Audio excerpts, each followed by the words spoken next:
शांति सहजता क्षमता थी भारी हो प्रभु क्षमता थी भारी विमल कमल सा जीवन विमल कमल सा जीवन गुण रत्नों की खान।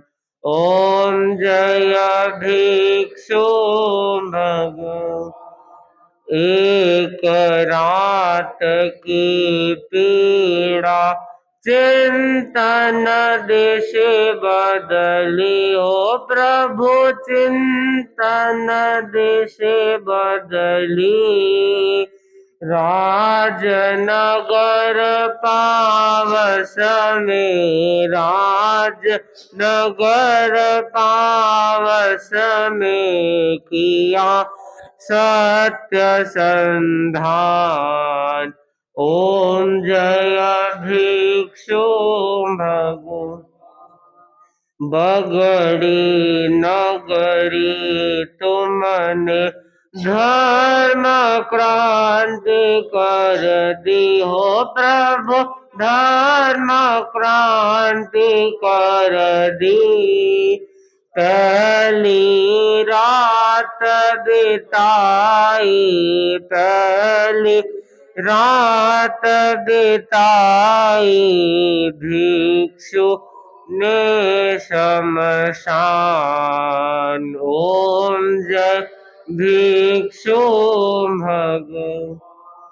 चले चरण तो दृढ़ चित्त से अमर रंग रंगे ओ प्रभु से अमर रंग रंगी। सकल संघ को बांधा सकल संघ को बांधा एक डोर में तान। ओम जय भिक्षु भगवान। करुणा सागर करुणा मिले सदा तेरी ओ प्रभु मिले सदा तेरी। पद चिन्हों पर चलती पद चिन्हों पर चलती रहे शिष्य संतान। ओम जय भिक्षु भगवान। ध्याता बन कर ध्याओ ध्याता बन कर ध्याओ देव तुम्हारा ध्यान। ओम जय भिक्षु भगवान। भगवान महावीर स्वामी के श्री चरणों में कोटि से वंदन। युग प्रदान आचार्य श्री महासमुद्र के श्री चरणों में कोटि से वंदन। मुनिवृंद उपस्थित धार्मिक प्रेमी भाई बहनों, प्रभु महावीर की वाणी है। नारं च दंसं चैव चरितं च तवोतः एतमग्गोत्पन्नतो जिनेहिं वरदंसिहिं।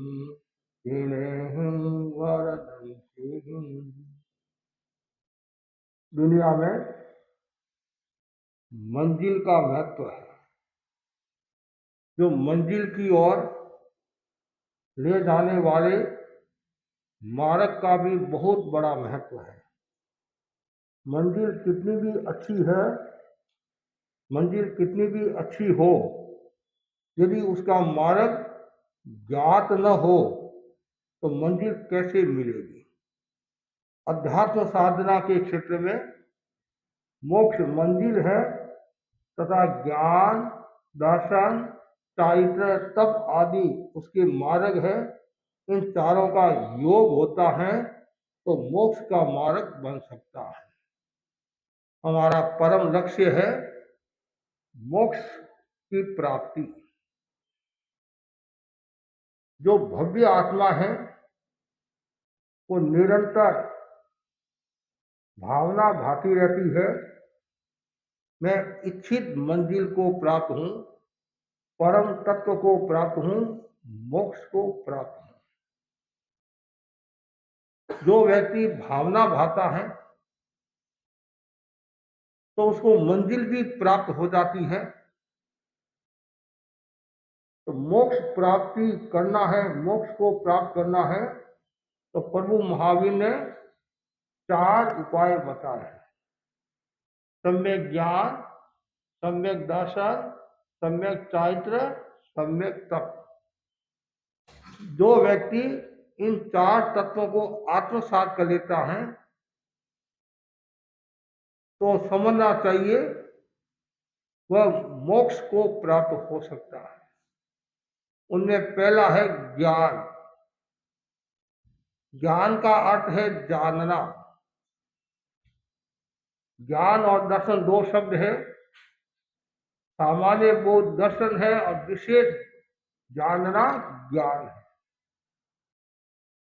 जब तक व्यक्ति ज्ञान की चेतना को विकसित नहीं करता है, ज्ञान प्राप्त नहीं करता है तो वो मंजिल को प्राप्त नहीं होता है। ज्ञान होगा तो आपकी भक्ति भी बढ़ेगी एक दृष्टि से, और ज्ञान होगा तो आपकी मुक्ति भी होगी। ज्ञान के बिना कोई भी व्यक्ति कर्मों का क्षय कर नहीं पाता है। ज्ञान के बिना कैसे कर्मों का क्षय करेगा? इसलिए ज्ञान का अपना मूल्य है, और जितना ज्यादा व्यक्ति के पास में ज्ञान होगा उतना ही वह आनंद की अनुभूति करेगा, अध्यवसाय उसके निर्मल होंगे और चर्चा में भी उसको आनंद आएगा, प्रश्नोत्तर में भी उनको आनंद आएगा। यदि आपके पास में ज्ञान है तो आप लोगों को अच्छा समझा सकते हैं, आपके पास में ज्ञान है तो आप सही सलाह दे सकते हैं, और ज्ञान नहीं है तो सही सलाह क्या देंगे? ऐसे तो दुनिया में सलाह देने वालों की कोई कमी नहीं है। पूछे नहीं ताचे नहीं हूँ लाडारी भुआ, कहते नहीं। शुक्रार से पूछा गया कि सबसे सरल काम क्या है? बिना मांगे सलाह देना। और सबसे कठिन काम क्या है? अपना निरीक्षण। और अपना निरीक्षण भी कौन करेगा? जिसके पास में ज्ञान है वही निरीक्षण करेगा। जिसके पास में ज्ञान है वही ये बता सकेगा मेरे लिए ये करणीय है, ये अकरणीय है। इसलिए ज्ञान का बहुत बड़ा महत्व है। और आचार्य भिक्षु ने ज्ञान के बारे में भी खूब बताया।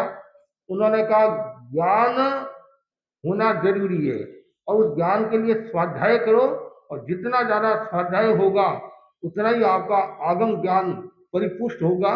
और आगम ज्ञान जिसके पास में होता है तो वह व्यक्ति भटकता नहीं है, और जिसके पास में आगम ज्ञान नहीं होता है, भगवान महावीर की वाणी नहीं होती है, तो वो कभी भी भटक सकता है। तो मंजिल प्राप्त करना है तो सबसे पहले ज्ञान की चेतना का विकास करो, और जो ज्ञान की चेतना का विकास करता है तो वह निष्क्रियता को भी प्राप्त हो सकता है, अनासक्ति को भी प्राप्त हो सकता है, और अपनी मंजिल की ओर भी बढ़ सकता है। दूसरा बताया दर्शन। जानना और मानना के दो। श्रद्धा, कुछ लोग जानते तो है, ज्ञान तो करते हैं, लेकिन उसके प्रति श्रद्धा नहीं है। भगवान ने जो बातें बताई है वो बातें सही है या गलत है क्या पता। भगवान ने कहा है कि वनस्पति में अनंता जीव होते हैं, निगोद में अनंता जीव होते हैं। किसने देखा? किसने देखा? तो किसी ने है नहीं है। ये कभी भी ऐसी शंका नहीं करना। जो जीव शंका करता है उसकी स्थिति बिगड़ जाती है। कभी भी धर्म के क्षेत्र में शंका नहीं करनी चाहिए, तत्व के क्षेत्र में शंका नहीं करनी चाहिए। भगवान की वाणी के प्रति पूर्ण आस्था रखनी चाहिए। दर्शन मजबूत होना चाहिए। और आप जानते हैं श्रद्धा हर कोई व्यक्ति प्राप्त नहीं कर सकता है। ज्ञान होना अलग बात है, उसके प्रति श्रद्धा होना दूसरी बात है। इसलिए निरंतर भावना भाव, मेरा दर्शन पुष्ट होए, मेरी श्रद्धा पुष्ट होए, उत्तराधीन सूत्र में कहा है, श्रद्धा परम दुल्हा, श्रद्धा परम दुर्लभ है। ये जी भाग्यशाली हैं जिनको श्रद्धा रूपी रत्न प्राप्त हुआ है। वे जी भाग्यशाली हैं जिनको श्रद्धा रूपी हीरा प्राप्त हुआ है। और जिसके पास में रत्न होता है, हीरा होता है, उसका मूल्य बढ़ जाता है। उसी प्रकार अध्यात्म के क्षेत्र में यदि श्रद्धा रूपी रत्न आपके पास में, हीरा आपके पास में है, तो फिर आपके कभी कठिनाई नहीं आएगी।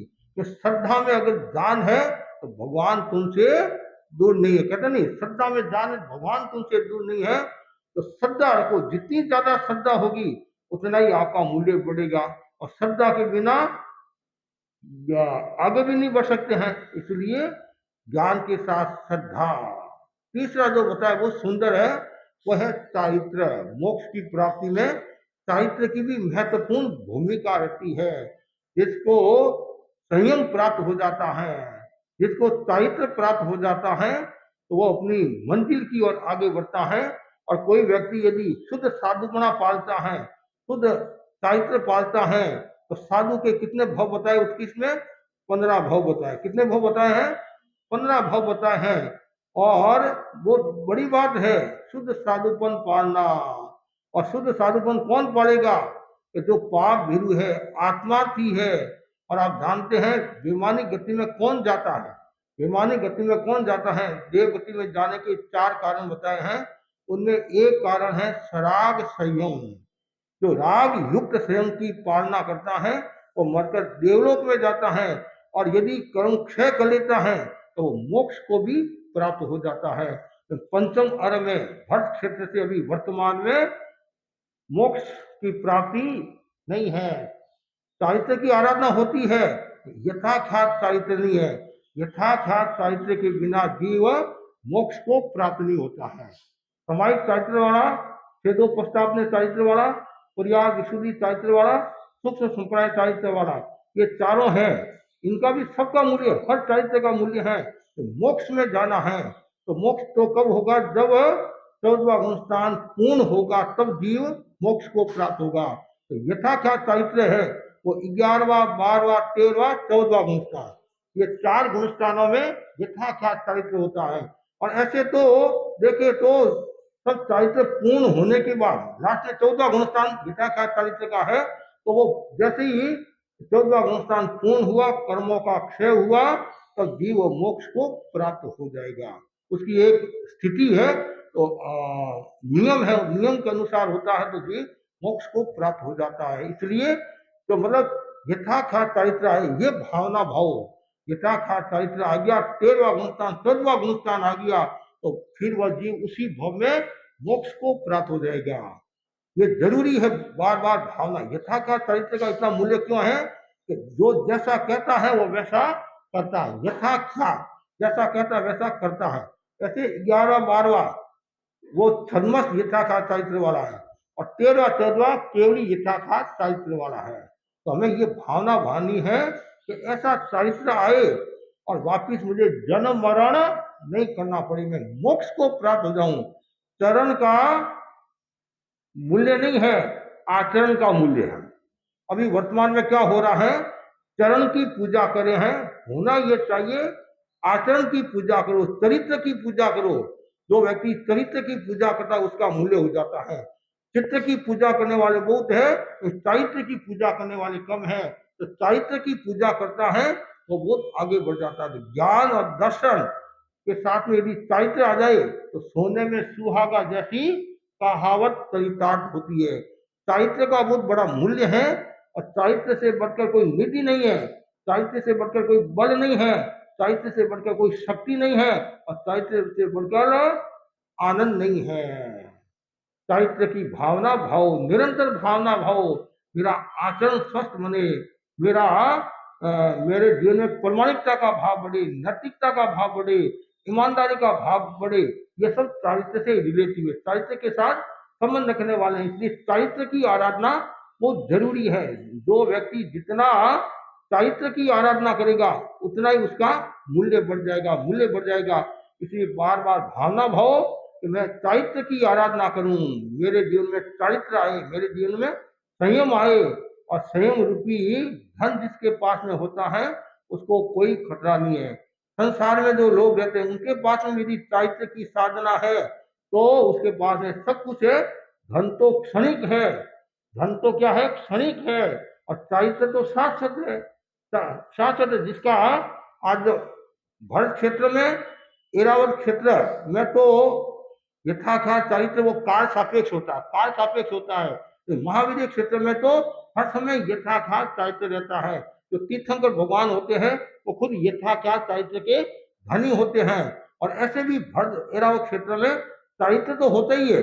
चारित्र, देश चारित्र भी होता है, सर्व चारित्र भी होता है, और चारित्र का आचरण भी होता है, प्रामाणिकता, नैतिकता, ईमानदारी भी होता है। इसलिए चारित्र की आराधना करो। और जो व्यक्ति चारित्र की आराधना करता है तो वो शुद्ध होता है, निर्मल होता है, पवित्र होता है। और जिसका आचरण सही होता है उसका मूल्य बढ़ जाता है।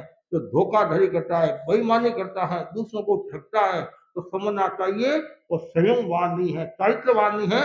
वो असंयम की ओर बढ़ रहा है, भोग की ओर बढ़ रहा है, विलासिता की ओर बढ़ रहा है, और दूसरों को तकलीफ दे रहा है, पीड़ा दे रहा है। एक छोटी सी बात आती है। नगर में एक सेठ था, और सेठ बहुत संपन्न था, खूब पैसा था। और सेठ के मन में आया तो यहाँ का जो हमारा राजा है, मैं मेरे राजा को भोजन का निमंत्रण दूं। तो भोजन का निमंत्रण दूंगा, राजा भोजन करने के लिए आएगा तो मेरा बंगला देखेगा, मेरा मकान देखेगा, ये सब देखेगा, तो राजा बहुत खुश होगा। तो मुझे नगर सेठ की पदवी मिल जाएगी। क्या मिल जाएगी? नगर सेठ की पदवी मिल जाएगी। तो ये बात सेठ ने अपने परिवार के सदस्यों के सामने रखी कि मेरी भावना है कि मैं राजा को भोजन का निमंत्रण दूं। तो 4 लड़के थे, 4 बहुआ थी, और सेठ जी थे। कुल मिलाकर 9 जने थे बड़ों में। 9 में से 8 ने स्वीकृति दी, 7 और 4 बेटे और 3 बेटे की बहू, 7 और खुद 8 तो तैयार थे। तो छोटे बेटे की जो बहू थी उसने कहा, सबको पूछा, अलग अलग सबको पूछा, सबने सलाह दी, नहीं ये तो बहुत अच्छी बात है, राजा हमारे यहाँ आते हैं तो इससे बढ़कर हमारा क्या भाग होगा, राजा तो राजा है। लेकिन छोटे बेटे की बहू को कहा तुम भी अपनी सलाह दो। वह बोली, आप माइट हो, आप सब बड़े हो, आपके सामने क्या बोलूं, मैं तो छोटी हूँ, छोटे मुंह बड़ी बात वाली कहावत हो जाएगी। और फिर भी आप हमारे हो, तो मेरी तो आत्मा कहती है राजा को मत बुलाओ, राजा बावड़ा हो गया, कभी भी नुकसान हो सकता है। जैसे ही उसने ये कहा, और साथ तो वो और शेर सब उसको धिकारने लगे, अकल नहीं है तुम्हारे में, बेवकूफ है तुम। वो ने पहली अपनी बात स्पष्ट कर दी थी। मैंने पहले आपको कहा था मेरी बात आपको अच्छी नहीं लगेगी, मैं क्यों, छोटी हूं और बड़ी बात वाली बात हो जाएगी। उसने विनम्रता के साथ कहा मत बुलाओ, तो किसी ने सुने नहीं। राजा को निमंत्रण दिया, राजा तो खुश हुआ, शेख बुला रहा मेरे को, और खूब पकवान बनाए। राजा आया, राजा ने बंगला को देखा, यहाँ तो ठीक है, बंगला तक तो ठीक है। कभी कभी क्या है, आदमी के भीतर लोभ का भाव भी आ जाता है, प्रदर्शन का भाव भी आ जाता है। आप कभी कभी बताए, देखो मेरे ये है, मेरे ये है, मेरे ये है, मेरे ये है। समझदार आदमी होता है वो कभी भी अपने घर का खजाना नहीं बताता, अपने घर की संपत्ति नहीं बताता। लेकिन कभी कभी अति महत्वाकांक्षा के कारण, प्रदर्शन के कारण कुछ भी कर लेता है। तो भोजन तो करा दिया और सब बंगला दिखाया, और बंगला तो दिखाया ठीक है, जितना धनमाल था वो सारा का सारा धनमाल दिखा दिया। इतना धनमाल देखेगा राजा तो राजा खुश होगा, राजा प्रभावित होगा, मेरे को नगर सेठ की पदवी दे देंगे। ये मनुष्य का एक स्वभाव है, प्रदर्शन का स्वभाव तो है ही है, और साथ साथ में नाम का भी स्वभाव रहता है। महत्वाकांक्षा का मोती, महत्वाकांक्षा का मोती निष्ठुरता की सीपी में रहता है। वो सुंदर का है, महत्वाकांक्षा का मोती निष्ठुरता की सीपी में रहता है। तो महत्वाकांक्षा होगी। और सारा देखा, देखने के बाद में राजा ने कहा अब मैं जा रहा हूं। राजा अपने मेलों में आ गया। राजा मेलों में आ गया। अब राजा का मन खराब हो गया। अरे मेरे पास तो कुछ नहीं है, मैं गांव का, शहर का राजा हूं, राज्य का राजा हूं, और सेठ तो सेठ है, मेरे से 50-100 गुना संपत्ति इसके पास में, कितने हीरे, कितने पन्ने, कितने माणक, और कमरे में कमरा, कमरे में कमरा, कमरे में कमरा, और इतना धनवान, तो पागल हो गया। ये सारा धनवान तो ठीक है, यहाँ तक ये भी कोई बात नहीं, लेकिन जो सेठ के बेटे की बहू थी, छोटे बेटे की बहू, उसको देखकर तो वो और पागल हो गया। मेरे इतनी महारानियां हैं, पटरानियां, मुख्य पटरानी भी होती है, इतनी रानियां हैं, लेकिन इस बहू जैसी तो एक भी नहीं है। हे भगवान, ये बहू मेरे को मिल जाए, मेरी ही ये बहू मिल जाए, मतलब मेरे को बहू मिल जाए, मतलब मैं इसको पटरानी बना दूं। और काफी दिन हो गए, धीरे धीरे शरीर कमजोर होता जा रहा, शरीर कमजोर होता जा रहा है। मंत्री आया और कहा क्या हुआ, कोई बीमारी है, पेट दर्द है, सिर दर्द है? न पेट दर्द है न सिर दर्द है, तो फिर क्या समस्या है? वो बताने जैसी नहीं है। अरे मैं तो आपका मंत्री हूँ, आप ही मेरे को नहीं बताओगे तो किसको बताओगे? ज्यादा आग्रह किया तो उसने सारी बात बता दी, सारी बात बता दी। मंत्री बोला इसमें टेंशन की क्या बात है, मैं आपको सलाह देता हूँ, यही आप करते जाओ और उसकी एवरेज में हमारा काम हो सकता है। ठीक है, अब ऐसा करो, सेठ को बुलाओ। सेठ को बुलाया, सेठ खुश हुआ। सेठ राजा ने मेरे को बुलाया है, तो हो सकता है आज मेरे को पदवी मिल जाए, पदवी मिल जाए। तो उसने मेरी खूब प्रशंसा करके करके गए, वाह सेठ वाह, इतनी संपत्ति, ये ऐसा, तुम तो भाग्यशाली हो, सौभाग्यशाली हो। सेठ आया, बैठा, और बातचीत के दौरान में राजा ने कहा, सेठ ये जो तुम्हारे घर में बावड़ी है ना, ये बावड़ी, ये बावड़ी मेरे महल में आनी चाहिए, मेरे महल में ये बावड़ी आनी चाहिए। और यदि 7 दिन के भीतर भीतर ये बावड़ी नहीं आती है, तो जितनी भी संपत्ति है वो सारी की सारी संपत्ति मेरे महल में आनी चाहिए। बेचारा हक्का बक्का रह गया। अब बावड़ी कैसे आती है? बावड़ी कैसे आती है? कोई वस्तु होती तो वो आ जाती है, बावड़ी कैसे आती है? घर आया, पेट उदास, न भोजन करता है न कुछ करता। 7 दिन का टाइम, ऐसे करते करते 6 दिन पूरे हो गए, और शरीर कमजोर होता जा रहा, कमजोर होता जा रहा। इधर राजा खुश हो रहा है, अब मेरे को सब माल मिल जाएगा। और सब वहां पूछी क्या हुआ, ना कुछ नहीं, कुछ नहीं, कुछ नहीं, कुछ नहीं, ये मुझे सवाल, कुछ नहीं हुआ, कुछ नहीं हुआ, कुछ नहीं हुआ।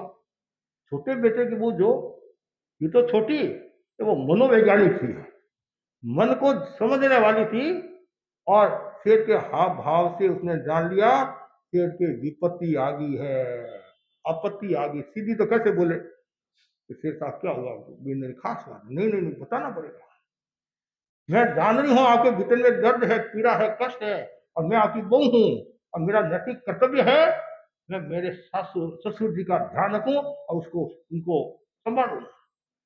इतना ही कहा तो थोड़ी सांत्वना मिली कि वो कहने जैसी बात नहीं, क्या बात है कि ऐसी ऐसी बात है। और सेठ बोला, राजा ने कहा है 7 दिन के भीतर भीतर बावड़ी मेरे घर पर पहुंचनी चाहिए, यदि बावड़ी घर पर नहीं पहुंची तो सारी संपत्ति मेरे यहाँ आनी। अब बावड़ी तो घर पर कैसे पहुंच सकती? वो ने कहा नो टेंशन और टेंशन, और चिंता मत कर, मेरे पास में उपाय है। और लास्ट दिन है, हाँ उनको बुला दो, और उनको बुलाया, भाई बावड़ी ले जाओ। राजा भी देखते रहे कि बावड़ी कैसे आएगी, और आया कि बावड़ी तो तैयार है। बावड़ी कह रही है मैं कुआ के बिना नहीं आ सकती हूँ। कैसे कैसे आऊं, मेरा पति आएगा तब मैं उसके पीछे जाऊंगी, और किसी के पीछे कैसे जाऊं? तो वो नौकर बोला कि कुआ थोड़ी आता है, तो पागल, बावड़ी कभी आती है क्या? तुम्हारे बाप को कह देना। तो जाकर नौकर ने राजा को कहा, ये जवाब दिया है कि बावड़ी तैयार बैठी, वो तो 6 दिन कि तैयार है कि मैं मेरे ससुराल जाऊंगी, ससुराल जाऊंगी, ससुराल जाऊंगी, कुआ आएगा, मेरा पति आएगा तो जाऊंगी। राजा ने देखा वह तो ऐसी बात ठीक। मंत्री को कहा, मंत्री गांव जमाने कोई बात नहीं, एक और करो, मेरे पास में एक और है, सेठ को बुलाओ। सेठ आया, बोलो क्या काम है। राजा बोला, मुझे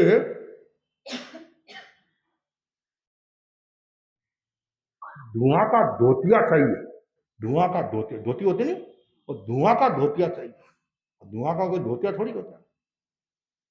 ठीक है, आया। अब तो दूसरी बुआ तो सब देख रही है, उनके पास तो कुछ था नहीं। उन्होंने कहा क्या हुआ, ऐसी बात है, धुआं का धोतिया इतने दिन में, और चिंता मत कर, विराट जाओ। जैसे 7 दिन पूरे हुए, तो धुआं का धोतिया, हाँ सर आज मेरे पियर से आए हैं धुआं का धोतिया, लेकिन हवा की कड़ब चाहिए। क्या, किसकी कड़ब चाहिए? हवा की कड़ब चाहिए। हवा की कड़ब आपके पास में हो तो ये धुआं का धोतिया लेके जाओ। और हवा की कड़ब होती है तो धुआं का धोतिया कभी होता है, तुम्हारे बाप को कह देना। वापिस आया, राजा ये बात कही है। फिर अच्छा, थोड़े दिन के बाद में और कहा, जाओ सेठ को कहना बैल का घी चाहिए। किसका घी? बैल का घी चाहिए। बैल का घी मिले तो ठीक है, नहीं तो सारी संपत्ति हड़प दी जाए। और उसको पता चल गया, और शेर को भी सावधान कर दिया। शेर को भी सावधान कर दिया, और आया कि शेर साहब कहाँ है, शेर साहब कहाँ है। और राजा ने कहा बैल का घी चाहिए। अभी शेर साहब आपसे मिल नहीं सकते हैं। कि क्यों नहीं मिल सकते? राजा का आदेश है। आपको पता नहीं, शेर साहब के जापा हुआ है। क्या हुआ है? शेर साहब के जापा हुआ, शेर साहब के लड़का हुआ है। अभी वो जापा में है, और 1 महीना तक बाहर निकलेंगे नहीं। पुराने समय में तो ऐसा होता नहीं, महीना 2 महीना बाहर नहीं निकलते थे। तो वो बोला, जापा तो औरतों के होता है, आदमी के थोड़ा ही होता है।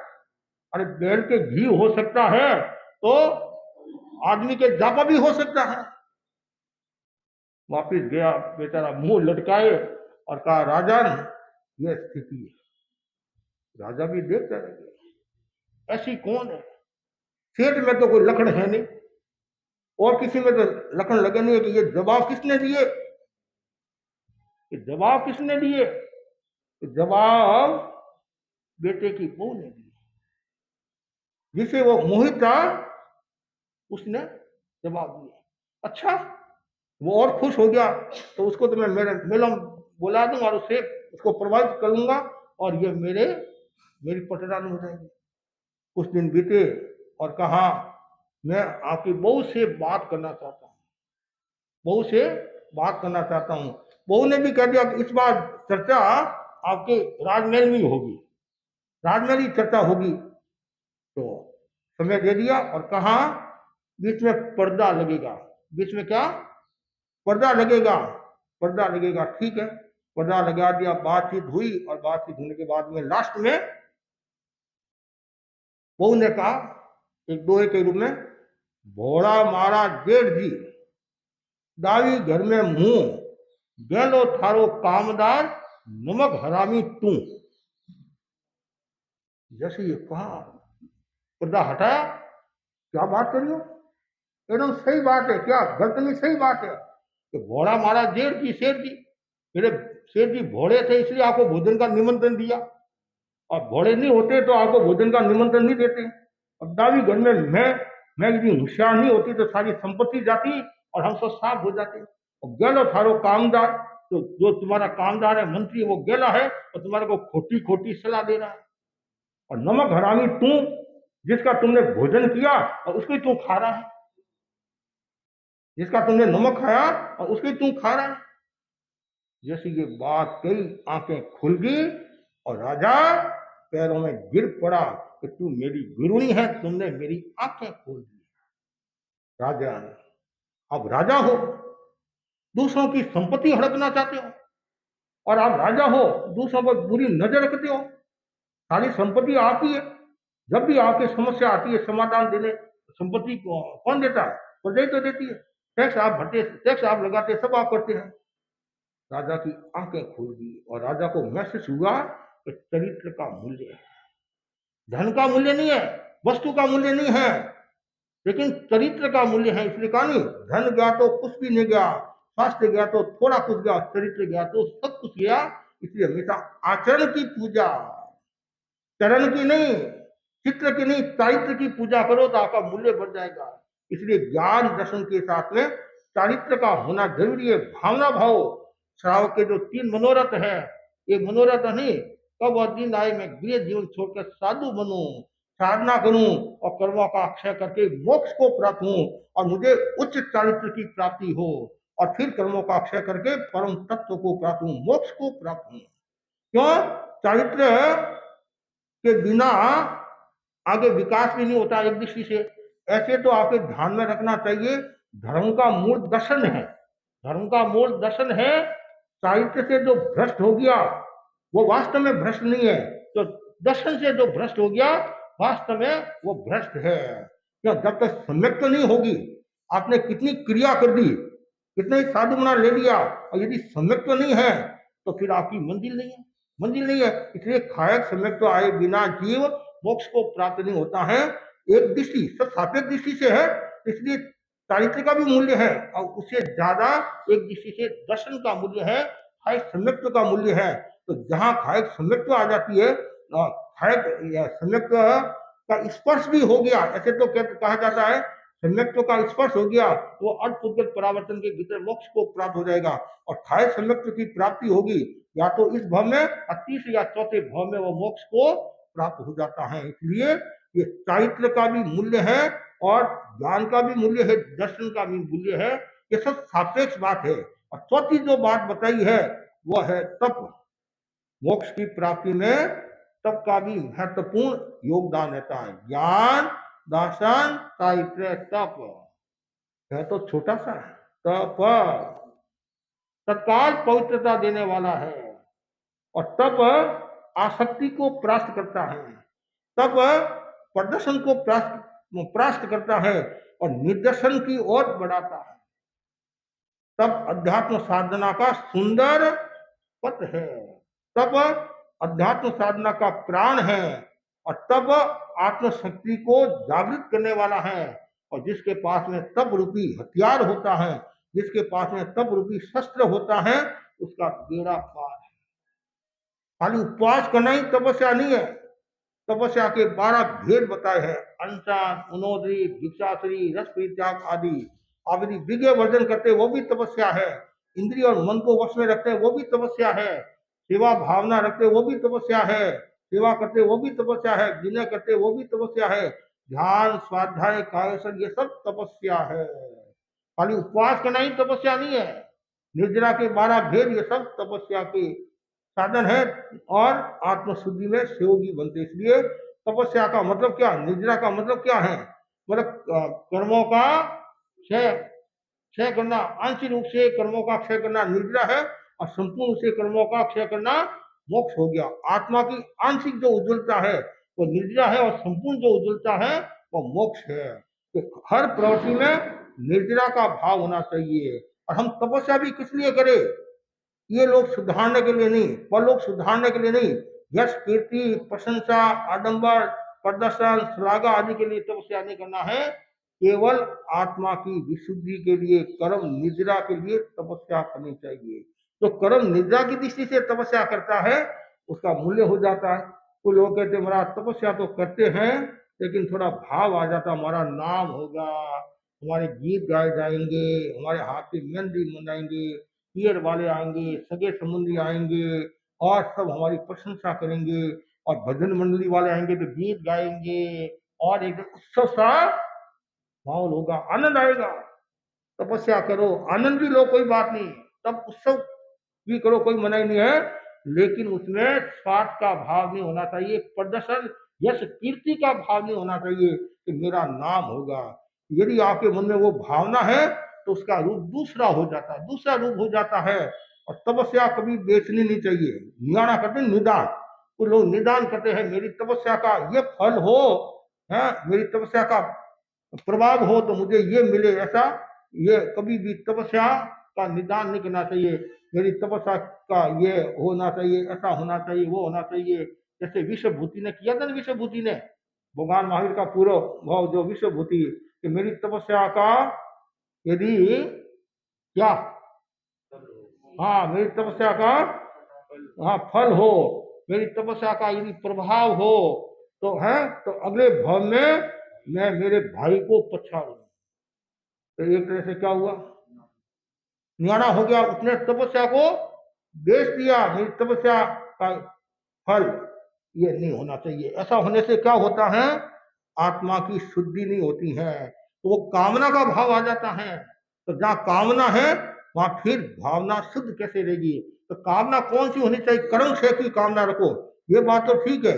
इसलिए हमेशा भावना भाव प्रदर्शन नहीं होना चाहिए। हमारे एक संत हुए हैं मुनि रणजीत मलजी स्वामी, पुरानी बात है, दालगणी के समय, उस समय की बात है।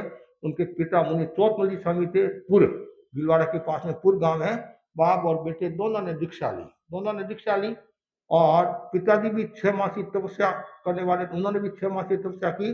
और रंजीत मल्ली स्वामी ने भी 6 मासी की तपस्या की राजसमंद में, राजनगर में तपस्या की। और 6 मासी तपस्या बहुत बड़ी बात है, और उपवास करते तो भी बड़ी बात है। 6 मासी की तपस्या तो बहुत बड़ी बात है। और लोगों को पता चला भाई आज फंक्शन है, ये पाड़ना है, जो भी है, तो आए।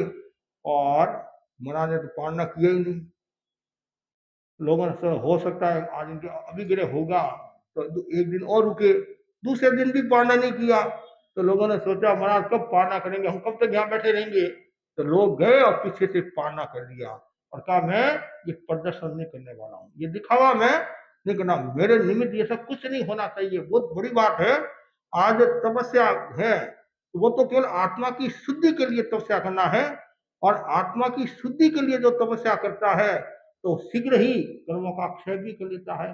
धन्ना अनगार का नाम ले लो आप, भगवान महावीर के शासन काल में हुए, धनजी शालीभद्र हुए, और भी बड़े बड़े तपस्वी हुए। धन्ना ये काकंदी धनजी ये तो है ही। और अरिष्टनेमि के शासन काल में दंडन मुनि हुए, दंडन मुनि हुए। उन्होंने भी तपस्या के द्वारा अपनी आत्मा का उत्कर्ष किया, आत्मा का कल्याण किया। तो तपस्या में केवल एक ही भावना रे, कर्म से निर्जरा निर्जरा निर्जरा का भाव रे। ये मोक्ष के 4 कारण है, मोक्ष के 4 कारण है। मोक्ष प्राप्ति के 4 कारण हो गए, ज्ञान, दर्शन, चारित्र, तप।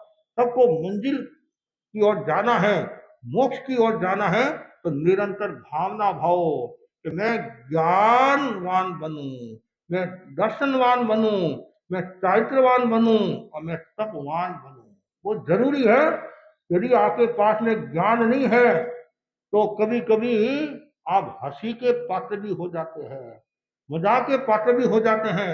आपको यदि कोई पूछे और यदि प्रश्न का उत्तर नहीं आता है तो आपके मन में कभी कभी निराशा का भाव आ जाता है, हताशा का भाव आ जाता है। अरे मैं इतना बड़ा आदमी हूँ, समाज का प्रतिष्ठित आदमी हूँ, ऊंचे ओहदे पर हूँ, संपन्न हूँ, और मेरे को महाराज ने एक छोटा सा प्रश्न पूछा और मेरे को उत्तर नहीं आया है तो मेरी इंसल्ट होगी। और कभी कभी तो आना ही बंद कर लेते हैं, आना ही बंद कर लेते हैं। एक जगह हमने चातुर्मास किया, चातुर्मास किया तो सुबह प्रवचन करता तो शाम को मैं प्रश्न पूछता, शाम को प्रश्न पूछता तो परिणाम ये आया, शाम का व्याख्यान बंद हो गया, व्याख्यान बंद हो गया। मैंने कहा ये क्या हुआ, 8 दिन तक व्याख्यान बंद नहीं हुआ, नहीं दिया वो अलग बात है, लोग नहीं आते वो अलग बात है, व्याख्यान चल रहा है और व्याख्यान बंद हो गया, क्या बात है। फिर मैंने भाई को पूछा क्या बात है भाई, लोग नहीं आते हैं। तो मेरा सही सही बात बताए, आप प्रश्न पूछते हो और हमारे को उत्तर आता नहीं है, माथा नीचा करना पड़ता है, और महिलाएं उत्तर देती है तो इंसल्ट होती है हमारी, इसलिए आना ही बंद कर दिया। और फिर यहाँ तक तो ठीक, और वो लोग आते नीचे बैठे रहते सीढ़ियों में, बस दूसरा आता ऊपर दर्शन करने के लिए तो बैठ जाए यहाँ, फिर बाद में दर्शन कर लेना, दूसरे दिन दर्शन कर लेना। तो ऐसे लोग भी होते हैं। ये क्यों, ज्ञान नहीं है। नहीं तो ज्ञान होता आनंद आता है।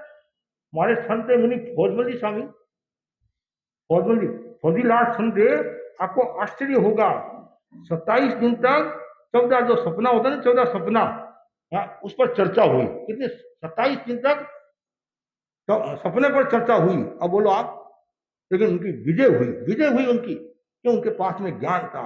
क्यों? ये बात कहाँ आई है, ये बात कहाँ आई है, ये बात कहाँ आई है, आगमों में जाता सूत्र में ये है, अमुक में ये, कहना मतलब ये सब बातें, इसलिए ज्ञान होता है। फटाफट आप बता देते हैं ये बात, ये 10वें सूत्र में बताया, ये आचरण सूत्र में बताया है। आचार्य भिक्षु जो भी बात बताते वो आगम के बिना बात नहीं बताते। उनकी जितनी भी रचनाएं हैं वो आगम पर आधारित है, जो मतलब आचार की चौपाई आदि है, और उन्हें सब बताया ये यह बात है, ये इधर बात है, ये अमुक आगम में बात है। एक बार नहीं, राजनगर चातुर्मास में तो दो दो बार आगम पढ़े, 32 दो बार। एक आगम पढ़ना भी भारी होता है, दो बार 32 पढ़ी। और उसमें कोई वो इतने विज्ञ नहीं थे, कोई इतने पढ़े लिखे नहीं थे, लेकिन उन्होंने अपने अभ्यास के द्वारा प्रज्ञा को जागृत कर दिया, और आज वो हमारे आराध्य तो है ही है। और ज्ञानी कितने थे, विज्ञानी कितने थे, वो द्रव्य क्षेत्र काल भाव को जानने वाले भी थे, और किसको कैसे उत्तर देना वो भी जानते थे। ये कौन कह सकता है जिसके पास ज्ञान होगा वही, जैसे भिक्षु स्वामी के पास में आया नहीं कि महाराज घोड़े के पैर कितने होते हैं, प्रश्न पूछा था ना, घोड़े के पैर कितने होते हैं। अब ये तो एक छोटा बच्चा ही बता देता, ये कोई प्रश्न थोड़ी होता है, मतलब। लेकिन कुछ लोग ऐसे होते हैं जिज्ञासा की दृष्टि से आते हैं, कुछ लोग कुष्मादि होते हैं, और कुछ लोग ऐसे होते हैं कैसे महाराज को नीचे दिखाना, आदि दिखाना, महाराज की इंसल्ट करना, या ऐसा प्रश्न पूछेंगे महाराज फंस जाएंगे और हमारी वीडियो हो जाएगी। ऐसे लोग भी होते हैं। महाराज घोड़े के पैर कितने हैं? महाराज ने कहा 1 2 3 4 होते हैं। कितने? 4। सामने वाला देखते रह गया। सामने वाला बोला भिखन जी मैंने तो सुना आप तो उत्पत्ति की बुद्धि के धनी हैं, आप तो इतने विज्ञानी हो, ज्ञानी हो, और फटाफट उत्तर देने वाले हो। एक घोड़े के 4 पैर होते, इतना समय लगा, एक छोटा बच्चा ही उत्तर दे देता। सुन लिया। सुनकर स्वामी जी ने कहा भाई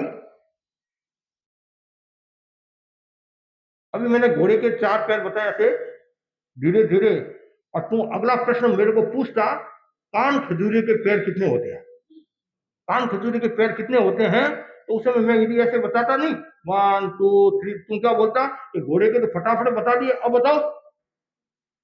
जैसे ये कहा सामने वाला भाई बोला महाराज एकदम सही बात है, मैं ये प्रश्न पूछने वाला था, मतलब आपको फंसाने वाला था कि घोड़े में तो फटाफट बता दिया, अब बताओ कान खजूर के पेड़ कितने होते हैं। ऐसा सुना है 72 पेड़ होते हैं। तो ये उत्पत्ति की बुद्धि के वो धनी थे, प्रश्न का उत्तर फटाफट देना, कैसे उत्तर देना उनके पास में एक ज्ञान था। ज्ञान नहीं होता तो क्या उत्तर देते। कभी कभी ऐसी स्थिति हो जाती है बोलना क्या है और बोलते क्या है। कभी कभी आपको ध्यान में है तो उसमें भूल जाते हैं, इसलिए ज्ञान में सजग रहना, प्रश्न पूछे तत्काल उत्तर देना। बादशाह और बीरबल की बातें आती है, और भी कैसे बहुत अनेक बातें आती है, ग्रहों की बातें आती है, सब बुद्धि, तो बुद्धि का संबंध वो ज्ञान के साथ ही जुड़ा हुआ है। तो मतलब जितना ज्यादा ज्ञानावनी कर्म का शोषण होगा उतना ही आपका विकास होगा, और ज्ञानावनी कर्म का उदय होगा तो विकास रुक जाएगा। कभी कभी ऐसा होता नहीं कि महाराज मैं बहुत मेहनत करती हूँ, बहुत पुरुषार्थ करता हूँ, फिर भी मुझे ज्ञान नहीं होता है, सुबह से लेकर शाम तक पढ़ती रहती हूँ और 2 शब्द भी याद नहीं होते हैं। तो ये समझना चाहिए कहीं न कहीं ज्ञानावनी क्रम का उदय लग रहा है, या फिर लापरवाही भी हो सकती है, या जागरूकता नहीं है। कभी कभी जागरूकता के साथ नहीं पढ़ते हैं तो भी याद नहीं होता है। और कुछ हमारे ऐसे संत भी है तो थोड़ा सा पढ़ते हैं और परीक्षा देकर आते हैं और फर्स्ट आ जाते हैं, और कुछ ऐसे भी दिन भर पढ़ते हैं और बड़ी मुश्किल से पास होते हैं। तो ये तो अपना ज्ञानावनी क्रम का शोषण, ज्ञानावनी क्रम का उदय, लेकिन मूल बात है ज्ञान का बहुत बड़ा मूल्य है। तो जितना ज्यादा ज्ञान होगा उतना ही हमारा विकास होगा। इसलिए मैं तो बार बार कहा करता हूँ ज्ञानी और अज्ञानी के बारे में। ज्ञानी एक श्वासोश्वास में कर्मों का अक्षय कर लेता है, अज्ञानी करोड़ों वर्षों में जितने कर्मों का अक्षय करता है, ज्ञानी एक श्वासोश्वास में कर्मों का अक्षय कर लेता है। बोल दो आप कितना फर्क है ज्ञानी और अज्ञानी में। डालडा घी और देशी घी में जितना अंतर है उतना ही अंतर ज्ञानी और अज्ञानी में है। अभिमानी और स्वाभिमानी में कितना अंतर है उतना ही अंतर ज्ञानी और अज्ञानी में है। इसलिए ज्ञानी का मूल्य ज्ञान का मूल्य है। और बार बार ज्ञान की वृद्धि कैसे हो, ओम नमो नारायणाय, ओम नमो नारायणाय, ओम नमो नारायणाय महाप्राण की ध्वनि करो और दीर्घ श्वास का प्रयोग करो। और ज्ञान केंद्र पर पीले रंग का ध्यान करो और शुद्ध भावना भाव, शुभ भावना भाव, और कब पढ़ना कैसे पढ़ना उसका पूरा ज्ञान होना चाहिए। इसलिए मोक्ष की मंजिल में ज्ञान की महत्वपूर्ण भूमिका रहती है और ऐसी दर्शन की भूमिका रहती है। यदि श्रद्धा नहीं है तो फिर आप आगे बढ़ नहीं सकोगे। भगवान महावीर के प्रति श्रद्धा रखना, कर्म के प्रति श्रद्धा रखना, आत्मा के प्रति श्रद्धा रखना, और जितनी ज्यादा सघन श्रद्धा होगी, घनीभूत आस्था होगी, विश्वास होगा, उतना ही आपका कल्याण हो जाएगा। इसलिए विश्वास जरूरी है। हमारा घर परिवार भी है नहीं, वो विश्वास के आधार पर चलता है, समाज भी विश्वास के आधार पर चलता है। जो मैं बातें आपको बता रहा हूँ तो आप स्वीकार क्यों करते हो कि हमारा संतों के प्रति विश्वास है, गुरुवाणी के प्रति विश्वास है, जिनवाणी के प्रति विश्वास है। संत जो बताते हैं वो आत्मा की दृष्टि से बता रहे हैं, वो हमारे को फंसाने की दृष्टि से नहीं बता रहे हैं, आत्म कल्याण की दृष्टि से बता रहे हैं। और हमें विश्वास है इनके वचन हमारे लिए स्थिर मोड़ है, इनके वचन हमारी आत्मा को तारने में सहयोगी बनते हैं। इसलिए अब यहाँ लोग क्यों आते हैं, व्याख्यान सुनने के लिए क्यों आते हैं? क्यों आते हैं? इसलिए आते हैं भाई भगवान की वाणी सुनने, और ताकि आत्मा का कल्याण हो।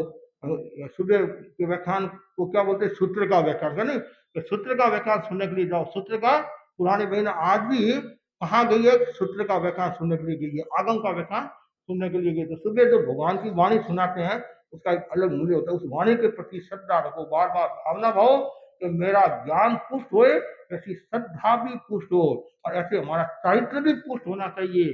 और ज्ञान और दर्शन के साथ में चरित्र आ जाए तब तो पूछे ही मत। और चरित्र के जो प्रयोग होते हैं वो जोरदार होते हैं, और कुछ आत्माएं, चरित्रवान जो आत्माएं होती हैं इतनी उज्जवल होती हैं और उनके भाव इतने अच्छे होते हैं, और एक पूनम के चंद्रमा के समान, एक गीत के चंद्रमा के समान। ऐसे साधु भी सब तरह के होंगे, चरित्रवान, चारित्र के धारक सब तरह के होंगे, लेकिन जो संग में दीक्षित है, संग में दीक्षित है, भगवान की आज्ञा में है और गुरु की आज्ञा में है, सिद्धांतों में विश्वास है, तो वो हमारे लिए वंदनीय है, वंदनीय है, वंदनीय है। गलती किसी से भी हो सकती है, गलती किसी से भी हो सकती है, कोई भी दूध का धोया हुआ नहीं है। जब तक केवल ज्ञान नहीं हुए, कर्मों का क्षय नहीं हुए, तब तक सन्मत है, गलती होना स्वाभाविक है। लेकिन उसको सुधारेंगे हम, प्रयत्न लेके शुद्ध हो जाएंगे। उनके प्रति अनास्था का भाव नहीं आना चाहिए। क्यों? क्यों नहीं? कि इन्होंने घर बार छोड़ा है, और हमारे गुणस्थान का नाम क्या है? परमत श्रेष्ठ गुणस्थान का नाम है। तो गलती हो सकती है, गलती किससे होती है? तो परमादि उससे भी गलती होती है। तो चलेगा वो गिरेगा, तो बोलेगा वो गलत भी बोल सकता है। और कोई बोलता ही नहीं है तो क्या बोले, क्या वो गलत सही क्या होगा? और चलता ही नहीं है तो वो क्या बताएगा? चलेगा तो आगे बढ़ेगा।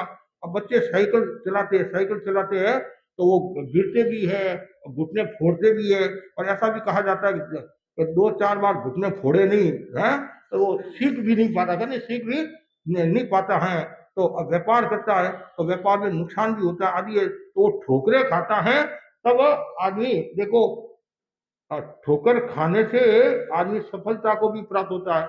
ऐसे तो वस्तु के यदि ठोकर लग जाए तो वो टूट जाती है, वस्तु के यदि ठोकर लग जाए तो टूट जाती है, और ऐसे ठोकर खाता है तो वो आगे बढ़ जाता है। ठोकर खाना भी जरूरी है। हमारी साध्वी जी ने छोटे साधु को कहा तो बादाम खाया करो अकल आएगी। क्या कहा? बादाम खाया अकल आएगी। तो साधु भी छोटा था लेकिन वो भी जोरदार था। वो बोला साध्वी जी बादाम खाने से अकल नहीं आती है, ठोकर खाने से अकल आती है, ठोकर खाने से अकल आती है। अब जो बच्चे व्यापार करते हैं तो 1-2 बार उनको इशारा कर देते हैं, नहीं समझते तो 2-4 बार ठोकर खाते नहीं तो उनको अकल आ जाती है भाई कैसे व्यापार करना, कैसे व्यापार करना। गोची जाते हैं, आदि जाते हैं तो वो 2-4 बार करते ठोकर खाएंगे नहीं तो उनको पता चल जाएगा कितना लाना, कैसे लाना। तो ये सब मतलब जब सामने ये सब बातें आती है तब व्यक्ति की चेतना जागृत होती है। इसलिए ये हम छद्मस्त हैं, हमारे से गलती हो सकती है, लेकिन चारित्र की पूजा है, चारित्र का महत्व है।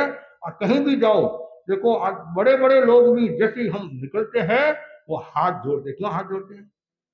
कि भाई ये साधु है इसलिए हाथ जोड़ते हैं। ऐसे सब कोई हाथ जोड़ते हैं, लेकिन आज मैं आ, इनको नहीं जानता हूँ ये कौन है, ये कौन है। जैसे देखते हैं महाराज है सरकार, बंगाली है, राजस्थानी है, पंजाबी है, कोई भी है जो जो साधु के बारे में जानते हैं, और तो कोई जानता नहीं है, और कुछ लोग हाथ भी नहीं जोड़ते, ऐसे भी होते हैं। लेकिन जो समझते हैं, तत्व समझते हैं, वो ये जैन साधु है, इनकी इनकी महानता है, इनका त्याग बहुत बड़ा है। आज भी दूसरी संप्रदाय वाले क्या बोलते हैं कि महाराज आपकी साधना बहुत कठिन साधना है, पैदल चलना, ये केस मुंचन कराना आदि, गोची जाना, ये करना, मांगना। देखो करोड़पति घर का आदमी, अरबपति घर का आदमी सब ठुकरा कर, वैभव को ठुकरा कर त्याग को स्वीकार किया, और वो गोचरी के लिए जा रहा, हाथ पसार रहा है। अब ये कौन, जो हर व्यक्ति ऐसा नहीं कर सकता है, लेकिन जिसकी चारित्र के प्रति आस्था होती है, मुझे साधना करना है और ये सब मेरे साथ तो चलने वाला नहीं है, चलने वाला मेरा त्याग है। मतलब कहते नहीं, ज्ञान दर्शन मेरे साथ में चलेंगे, जो जैसा मैं कर्म करूंगा वो मेरे साथ चलेगा। इसलिए हमेशा ये भावना भाव। और लास्ट में पुनः आपको यही कहना चाहता हूँ, आप तप की भी आराधना करो, और जितना ज्यादा आप तप की आराधना कर सकते हो उतना करना चाहिए। आज हम डाबरी वाला परिवार के यहाँ आए। नाम क्या, डाबरी वाला। ये छोटा सा गांव है। ये डाबरी वाला नाम क्यों पड़ा, मैंने बताया था, वहाँ लोगों, वहाँ के मतलब भाया ने भी बताया था, मैंने पुस्तक में पढ़ा। तो ये वहाँ डाब, हरी घास, हरी घास वो थी, वो घोड़े लोग करते थे, तो इसलिए उसका गांव का नाम क्या पड़ गया, डाबरी वाला। छोटा गांव था, लेकिन गांव छोटा था, लेकिन लोग वहाँ मोटे थे, सही से मोटे नहीं, चिंतन से आदि थे। तो वहाँ गुरुदेव तुलसी भी पधारे थे, आचार्य कालगुणराज भी पधारे थे, तो वहाँ पधारे थे। किसान सम्मेलन हुआ था, तो लाउड स्पीकर की जो बात मैंने बताई थी, लाउड स्पीकर की जो बात, तो उसमें किसान लोग खूब आए हुए थे, खूब आए हुए थे। लेकिन अब गुरुदेव की आवाज तो वो थी, जय जय बाबू ने क्या, जय नारायण व्यास जी थे शायद, उन्होंने क्या किया, गुरु जी के सामने माइक लगा दिया। तो गुरु जी ने, हमारी परंपरा उसमें वो नहीं थी, तो उस समय तो वो चिंतन चला, वो मूलवा चिंतन चला, फिर आगे वो क्रियान्विति हुई। तो कहने का मतलब, ये छोटा गांव है, लेकिन वहाँ के जो श्रावक बहुत ऊंचे थे। और ये हीरानंद जी का परिवार है। 1821 में वो राजगढ़ छोड़कर वहां से एक छोटे गांव में रहकर फिर डाबरी में आए। तो हीरानंद जी की जो धर्म पत्नी थी, वो तेरापंथी थी, वो तेरापंथी थी। उनके कारण ये पूरा परिवार तेरापंथी बना। और आज ये 5 भाइयों का परिवार है। प्रभु दयाल जी, कुंदन मल जी, शिवचरण जी, मदन जी, न मोहन जी, मतलब 5 भाइयों का ये परिवार है। क्रम आगे पीछे है, मतलब 5 भाइयों का ये परिवार है। और उनमें 5 भाई वर्तमान में नहीं है। 5 भाइयों के घर से जो है, उनमें 4 नहीं है, 1 है। हमारे सामने बैठी है बेला बाई, नाम ही क्या सुंदर है, बेला, बेलारा बाया मोती नृत्य, कहते नहीं। और ये बड़ी उम्र की है, 94 ईयर्स ओल्ड की है, बड़ी उम्र की है। और आपको आश्चर्य होगा, इस उम्र में भी दर्शन करना, व्याख्यान सुनना, और इतनी भावना है। और कुछ सीढ़ियाँ भी चढ़ जाती है, कहीं नहीं, थोड़ी थोड़ी सीढ़ियाँ भी चढ़ जाती है, इतनी उनकी भावना भक्ति है। और मेरा भी मन हुआ कि भाई इतना अच्छा परिवार है, भक्ति वाला परिवार है। और पहले भी मैं यहाँ आया था, थोड़ी देर रुका था, थोड़ी देर के लिए सत्संगत भी किया था, गोष्ठी भी की थी। तो फिर मैंने संतों से कहा, एक दिन बेला बाई के यहाँ रुकना है। और इनके जो पति मदन सिंह जी थे ना, मदन दास जी थे ना, हाँ, तो वो गृहस्थ में संत, गृहस्थ संत थे, मतलब उनकी मतलब इतनी साधना की, ऐसा किताब में लिखा हुआ सुना है। तो ये मैं सबको कहना चाहूँगा कि वापिस आप धर्म संघ से जुड़े और संघ की सेवा करें। और हमारा ये पूरा परिवार, प्रभु दयाल जी की कितनी सेवा रही है, कि वो चंद्र राय जी की कितनी सेवा रही है, उनका तो नाम मतलब हमारे इतिहास में भी आता है, जो आचार्य तुलसी जीवन दर्शन में भी उनका बहुत उल्लेख है, कितनी उन्होंने सेवा किया प्रभु दयाल जी, और कहने किया। और ये पूरा परिवार संस्कारी है। और मैं सब परिवार की जो जितने भी सदस्य हैं, छोटे मोटे, सबको कहना चाहूँगा, और धर्म संघ के प्रति जुड़े रहे, देव गुरु धर्म के प्रति आस्था रखें, साल में एक बार गुरुदेव के दर्शन करें। और इस उम्र में भी बेला बाई गुरु के दर्शन करके आती है, और बुलबुल बाई दर्शन कराती है, या परिवार के और कोई सदस्य दर्शन करा देता है। तो मैं पूरे परिवार के प्रति आध्यात्मिक मंगल कामना करता हूँ। तो आप संघ की सेवा करो, समाज की मानवता की सेवा करो, ये भव्य सुधरेगा, अगला भव्य सुधरेगा। लेकिन जो वर्तमान में जीना सीख लेता है, वो वर्तमान में आगे बढ़ता है, तो वो हर प्रवृत्ति में आगे, मतलब वर्तमान में जीने का मतलब है आत्मा के निकट रहना, सत्य के आसपास रहना। और वर्तमान में जीने का मतलब है भाव क्रिया जागरूकता के साथ जीना। कोई भी आप प्रवृत्ति करो, जागरूकता के साथ प्रवृत्ति करो, इससे आपका भाव सुधर जाएगा। इसी आशा का। ओम बुलबुल भाई कटे।